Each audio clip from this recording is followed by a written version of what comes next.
दोस्तों, इस संसार का सबसे बड़ा रोग है मुझे और चाहिए। जब इंसान की इच्छाएं सीमाओं को पार कर जाती हैं, तो वो खुद को खो बैठता है। दोस्तों, गुरु नानक साखी चैनल में आपका स्वागत है, जहां हम सिर्फ कहानियां नहीं सुनाते, बल्कि आत्मा को झकझोर देने वाले अनुभव बांटते हैं। आज हम आपके लिए लेकर आए हैं एक ऐसी कहानी जो दिल को छू जाती है, द वेट ऑफ ग्रीड, यानी लोभ का बोझ। ये कहानी है एक ऐसे व्यक्ति की जिसे धन की भूख ने अंधा कर दिया, जिसके पास सब कुछ था, लेकिन फिर भी वो संतुष्ट नहीं था और अंत में वो सब कुछ खो बैठा। ये कहानी हमें गुरु की वाणी की ओर लौटने का संदेश देती है कि असली सुख सेवा में है, संतोष में है और गुरु की शरण में है। तो जुड़िए हमारे साथ और महसूस कीजिए उस बोझ को जो लोभ के साथ आता है। महाराष्ट्र में गोदावरी नदी के किनारे बसे चंद्रपुर के जीवंत शहर में अर्जुन पाटिल नाम का एक जौहरी रहता था। सोने की चूड़ियों और चांदी के हारों से सजी उसकी दुकान चहल पहल भरे बाजार के बीचों बीच थी। अर्जुन अपनी शिल्पकला के लिए जाने जाते थे, जटिल डिजाइन बनाने की उनकी क्षमता जो हर राहगीर का ध्यान अपनी ओर खींच लेती थी। फिर भी उनकी आकर्षक मुस्कान और उदार हाव भाव के नीचे लालच का बीज जड़ जमा चुका था, जो सालों से दूसरों को अपनी पहुंच से परे समृद्ध होते देखने से पोषित हुआ था। चंद्रपुर विरोधाभासों का शहर था। विशाल हवेलियों वाले व्यापारी किसानों के साथ रहते थे जो धूप में मेहनत करते थे। बुनकरों के एक मामूली परिवार में जन्मे अर्जुन ने कौशल और दृढ़ संकल्प के माध्यम से सफलता की राह पकड़ी थी। उनके पिता, जो कठोर हाथों वाले बुनकर थे, ने उन्हें ईमानदारी से काम करने का मूल्य सिखाया था, लेकिन साथ ही अमीर संरक्षकों द्वारा अनदेखा किए जाने का दंश भी सिखाया था। अर्जुन की माँ, एक धार्मिक महिला, शाम को अपने घर में एक छोटे से मंदिर में प्रार्थना करती थी और उनकी बुदबुदाहट समृद्धि के लिए आशीर्वाद मांगती थी। अपनी उपलब्धियों के बावजूद अर्जुन का दिल विक्रम सेठी के लिए ईर्ष्या से जलता था, जो एक मसाला व्यापारी था जिसकी संपत्ति हर मानसून के साथ बढ़ती हुई प्रतीत होती थी। विक्रम के गोदाम केसर, इलायची और लौंग से भरे हुए थे और उसका भव्य घर, जिसमें नक्काशीदार सागौन के दरवाजे, संगमरमर का आंगन और जालीदार बालकनियां थी, शहर में चर्चा का विषय था। हालांकि अर्जुन की दुकान का सम्मान किया जाता था, लेकिन इसकी तुलना में वो फीकी थी और असमानता उसे लगातार दर्द की तरह कुतरती थी। एक तपती दोपहर, जब बाजार में मोल भाव करने वालों की बातचीत, सिक्कों की खनक और बैलगाड़ियों की लयबद्ध चरमराहट गूंज रही थी, अर्जुन ने चूड़ी की दुकान के पास महिलाओं के एक समूह को इकट्ठा होते सुना। वे विक्रम के नवीनतम उद्यम की प्रशंसा कर रहे थे। श्री विठल मंदिर में वार्षिक उत्सव के लिए मसालों की आपूर्ति का अनुबंध, एक प्रतिष्ठित सम्मान जो उसे धन और समुदाय का आशीर्वाद दोनों दिलाएगा। एक महिला ने श्रद्धापूर्वक कहा, विक्रम के मसाले प्रसाद को आशीर्वाद देंगे। मंदिर ट्रस्ट केवल सर्वश्रेष्ठ का चयन करता है। उसका केसर सोने की धूल की तरह है। अर्जुन का जबड़ा कस गया। उसकी उंगलियां आधी पॉलिश की हुई चांदी की अंगूठी पर रुक गईं। उत्सव में उसका अपना योगदान, मंदिर की आरती के लिए एक बेहतरीन ढंग से तैयार किया गया चांदी का दिया, विक्रम की भव्यता के सामने अदृश्य हो गया था। उस रात अपने तेल के दिए की टिमटिमाती रोशनी में, जैसे ही मंदिर की घंटी की दूर से आवाज गूंजी, लालच ने एक खतरनाक योजना फुसफुसा दी। विक्रम की सफलता उसकी गुणवत्ता की प्रतिष्ठा पर टिकी थी। अगर वो प्रतिष्ठा डगमगाती है, तो अर्जुन ने तर्क दिया, ग्राहक उसके आभूषणों की ओर रुख कर सकते हैं। वो विक्रम के प्रशिक्षु किरण को जानता था, जो एक श्रद्धालु युवक था और शाम को मंदिर में बिताता था। अक्सर प्रार्थना के दौरान गोदाम को खुला छोड़ देता था। यह अवसर बहुत लुभावना था। अर्जुन ने विक्रम के मसालों के साथ छेड़छाड़ करने का फैसला किया, उसे पूरी तरह बर्बाद करने के लिए नहीं, लेकिन उसकी विश्वसनीयता पर संदेह करने के लिए पर्याप्त, जैसे पॉलिश किए गए रत्न में एक छोटी सी दरार। शाम के अंधेरे में, जब आसमान नारंगी रंग में जलने लगा और बाजार शांत हो गया, अर्जुन गोदाम में घुस गया। उसका दिल तबले की तरह धड़क रहा था। हर धड़कन उसके डर और संकल्प को प्रतिध्वनित कर रही थी। मसालों की बोरियां दीवारों पर सजी हुई थी। उनकी मिट्टी की खुशबू, जीरा, धनिया और हल्दी हवा में भर रही थी। उसने मंदिर के प्रसाद के लिए जीरे की एक बोरी ली और कांपते हाथों से नदी के किनारे से मुट्ठी भर मोटे रेत में मिला दिया। मिलावट सूक्ष्म थी, अप्रशिक्षित आंखों को मुश्किल से दिखाई देती थी, लेकिन प्रसाद को खुरदरा और अप्रिय बनाने के लिए पर्याप्त थी। अर्जुन चुपचाप चला गया। जैसे आया था, उसका लालच क्षण भर के लिए शांत हो गया। हालांकि अपराध बोध की एक किरण उसके विवेक को चुभ रही थी। विठल जयंती का त्योहार आया, जिसने चंद्रपुर को भक्ति के ताने बाने में बदल दिया। भक्तों की भीड़ मंदिर में उमड़ पड़ी। उनकी आवाजें भजनों में गूंज रही थी। हवा चमेली की मालाओं और जलती हुई धूप की खुशबू से भरी हुई थी। आरती के बाद वितरित किया जाने वाला प्रसाद एक पवित्र प्रसाद था, जिसे स्वयं भगवान विठल ने आशीर्वाद दिया था। लेकिन जैसे ही भक्तों ने जीरे से सजे प्रसाद का स्वाद चखा, भीड़ में असंतोष की फुसफुसाहट फैल गई। ये रेतीला है, एक ने फुसफुसाते हुए कपड़े में थूकते हुए कहा। कुछ गड़बड़ है, दूसरे ने भौहें सिकोड़ते हुए कहा। मंदिर के पुजारी ने, जिसका चेहरा चिंता से सिकुड़ा हुआ था, प्रसाद की जांच की और उसमें रेत पाया। भीड़ की श्रद्धा निराशा में बदल गई और विक्रम का नाम हर किसी की जुबान पर था, प्रशंसा में नहीं बल्कि दोष में। मंदिर प्रांगण के किनारे से अर्जुन ने देखा, उसकी चांदी की दिया वेदी पर चमक रही थी। उसकी लौ स्थिर थी, लेकिन किसी ने नहीं देखी। पुजारी द्वारा बुलाए जाने पर विक्रम ने जब बहुत माफी मांगी तो उसके अंदर रोमांच की लहर दौड़ गई। आरोप लगाने वाली आंखों के बोझ तले उसका चेहरा शर्म से लाल हो गया।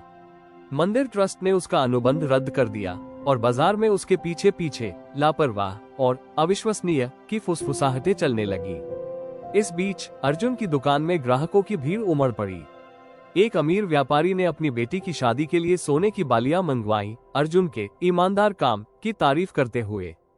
एक स्थानीय जमींदार ने गणेश की एक चांदी की मूर्ति मंगवाई, ये कहते हुए कि उसने सुना है कि विक्रम का सामान अविश्वसनीय है। प्रत्येक बिक्री एक जीत की तरह महसूस होती थी, अर्जुन को उस धन और स्थिति के करीब एक कदम आगे बढ़ने जैसा।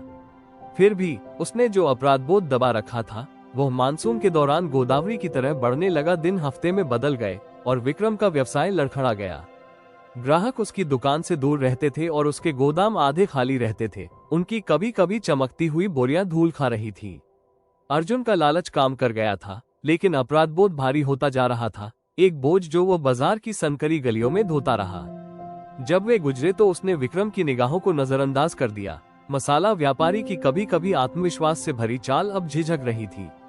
सफलता का रोमांच खट्टा हो गया, उसकी जगह एक डर ने ले ली कि उसके कामों का पता चल जाएगा। रात में अर्जुन के सपनों में मंदिर की घंटी की आवाज आती थी। इसकी घंटी एक चेतावनी थी जिसे वह अनदेखा नहीं कर सकता था। फिर बाढ़ आ गई। एक रात गोदावरी अपने किनारों से आगे निकल गई। लगातार बारिश से सड़कें नदियों में बदल गईं। निचले और कमजोर इलाके वाले बाजार को सबसे ज्यादा नुकसान हुआ।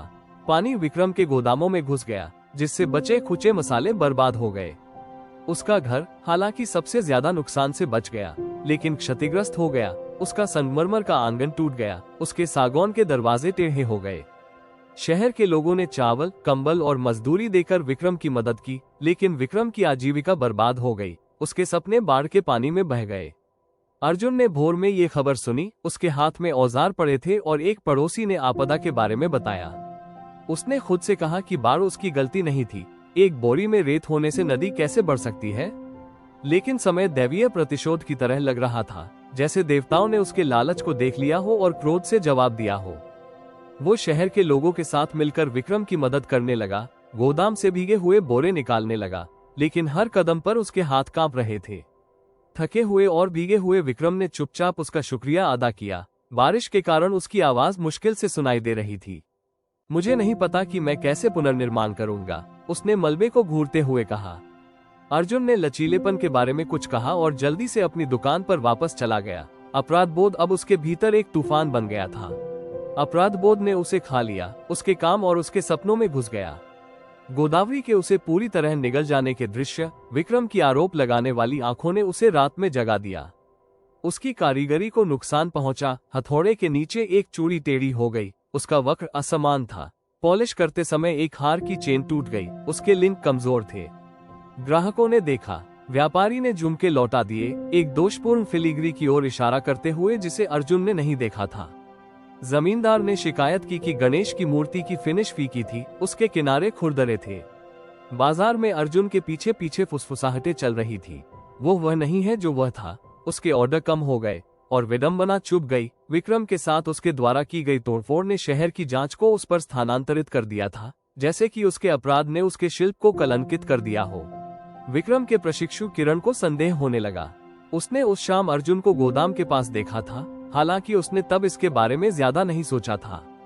एक सुबह जब अर्जुन अपनी दुकान साफ कर रहा था, किरण उसके पास आया। उसका युवा चेहरा दृढ़ निश्चय से भरा हुआ था। आप त्योहार से पहले गोदाम में थे, है ना? उसने पूछा। उसकी आवाज स्थिर लेकिन तीखी थी। उसके बाद जीरा ठीक नहीं था।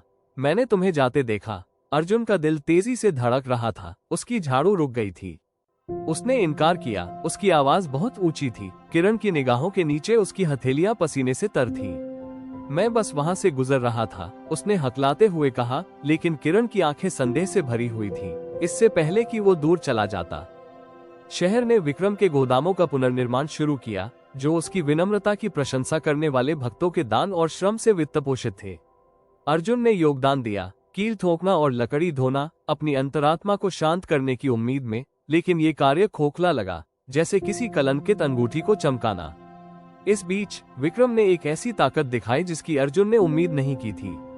उसने जो मसाले बचाए उन्हें बाजार में छोटे छोटे बैचों में बेचा और विश्वास हासिल करने के लिए मुफ्त नमूने दिए। उसके लचीलेपन ने शहर के सम्मान को फिर से आकर्षित किया। महिलाओं ने अपनी रसोई के लिए उसकी इलायची खरीदी, व्यापारियों ने उसके दृढ़ संकल्प की प्रशंसा की, और यहाँ तक कि मंदिर के पुजारी ने भी दूसरे मौकों की बात की। ग्राहक विक्रम की दुकान पर वापस आ गए, उनका विश्वास फिर से बहाल हो गया। जबकि अर्जुन की दुकान शांत हो गई, उसका लालच अब उसके सीने पर एक ठंडा वजन बन गया। एक शाम जब मानसून की बारिश कम होकर बूंदाबांदी में बदल गई, अर्जुन अब और बोझ नहीं उठा सकता था। वो विक्रम से मिलने उसकी अस्थायी दुकान पर गया, जहां ताजी लौंग की खुशबू हवा में तैर रही थी।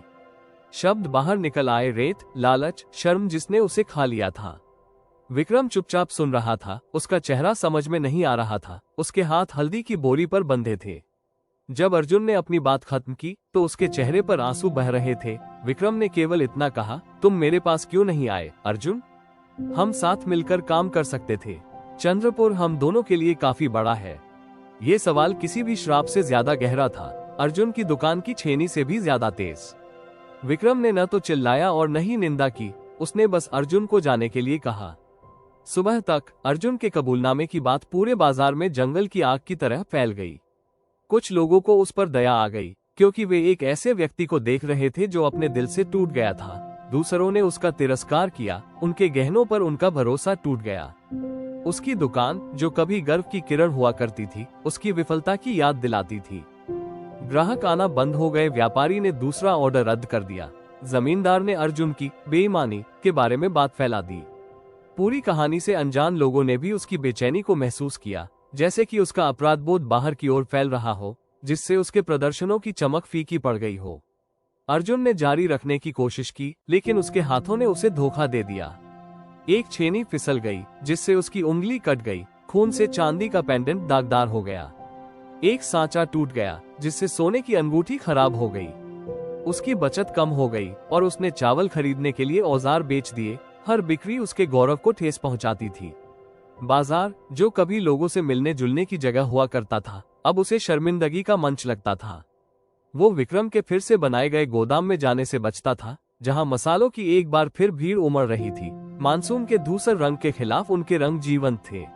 एक मानसून की शाम, जब चंद्रपुर में बारिश हो रही थी, अर्जुन अपनी दुकान में अकेला बैठा था, एक आधी अधूरी चूड़ी को घूर रहा था। उसे अपने पिता के बारे में याद आया, जिन्होंने उसे ईमानदारी से बुनाई करना सिखाया था। गरीबी के बावजूद उसके हाथ स्थिर थे। उसने अपनी माँ के बारे में सोचा, जिसकी प्रार्थनाओं में उसकी आत्मा के लिए आशीर्वाद मांगा गया था, न कि उसके धन के लिए। उसने विक्रम के बारे में सोचा, जिसने बर्बादी से फिर से निर्माण किया था, जबकि अर्जुन अपराध बोध में टूट गया था। बुरा काम एक ही बार किया गया था, लेकिन इसकी लहरों ने उसे बर्बाद कर दिया था। उसकी प्रतिष्ठा, उसका कौशल, उसकी शांति, सब कुछ गोदावरी के किनारों की तरह बह गया। अर्जुन ने चंद्रपुर छोड़ने का फैसला किया।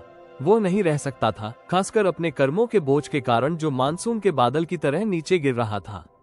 उसने अपनी दुकान को बहुत कम कीमत पर बेच दिया। सोने और चांदी को, जो उसने कभी संजोया था, अब जीवित रहने के लिए विनिमय करना पड़ा। अपने कंधे पर एक छोटा सा बैग लटकाए, वो एक दूर के शहर की बस में चढ़ गया। इंजन की गुनगुनाहट मंदिर की घंटियों को दबा रही थी। जैसे जैसे चंद्रपुर उसके पीछे फीका पड़ता गया, उसने लालच से नहीं, बल्कि अपने पिता द्वारा सिखाई गई ईमानदारी से नए सिरे से शुरुआत करने की कसम खाए। लेकिन उसके कर्म का निशान बना रहा। ये याद दिलाता है कि बुरे कर्म, चाहे कितने भी छोटे क्यों ना हो, करघे से धागे की तरह जीवन को उधेड़ सकते हैं। नए शहर में अर्जुन ने एक मजदूर के रूप में काम किया। धूप में ईंटें धोते हुए उसके आभूषण कौशल भूले हुए औजारों की तरह जंग खा रहे थे। वो एक छोटे से किराए के कमरे में रहता था, जिसकी दीवारें नंगी थीं। उसका सन्नाटा चंद्रपुर के चहल पहल भरे बाजार के विपरीत था। वो गोदावरी की गर्जना, विक्रम के शांत सवाल की यादों से परेशान होकर खुद में ही रहता था। सालों बाद सड़क किनारे एक ढाबे पर एक यात्री ने विक्रम सेठी का जिक्र किया, जो अब एक सम्मानित व्यापारी हैं, जिनके मसाले महाराष्ट्र भर के मंदिरों की शोभा बढ़ाते हैं। उनका नाम श्रद्धा के साथ लिया जाता है।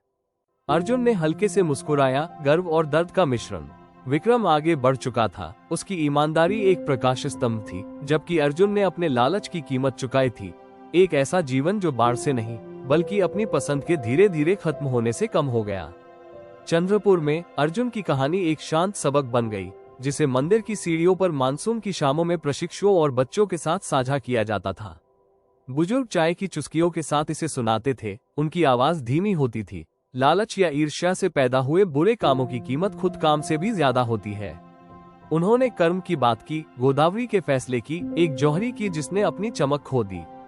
और अंत में उन्होंने कहा, ये कर्म नहीं है जो आपको परिभाषित करता है, बल्कि यह आपके दिनों पर पड़ने वाली छाया है, एक छाया जो बारिश बीत जाने के बाद भी लंबे समय तक बनी रहती है। हर कहानी कुछ न कुछ सिखा कर जाती है, और लोभ का बोझ हमें ये याद दिलाता है कि जब इंसान अपने अंदर की इंसानियत को खो देता है, तो भले ही उसके पास सारा संसार हो, वो खाली ही रहता है। जीवन का असली सार धन में नहीं, बल्कि संतोष और सेवा में छुपा है। अगर आज की इस कहानी ने आपके दिल को छुआ हो, तो कृपया इसे लाइक करें, शेयर करें और चैनल गुरु नानक साखी को सब्सक्राइब करना न भूलें। ऐसी ही और आत्मा को जागृत करने वाली कहानियों के लिए जुड़े रहिए हमारे साथ। अंत में यही कहेंगे,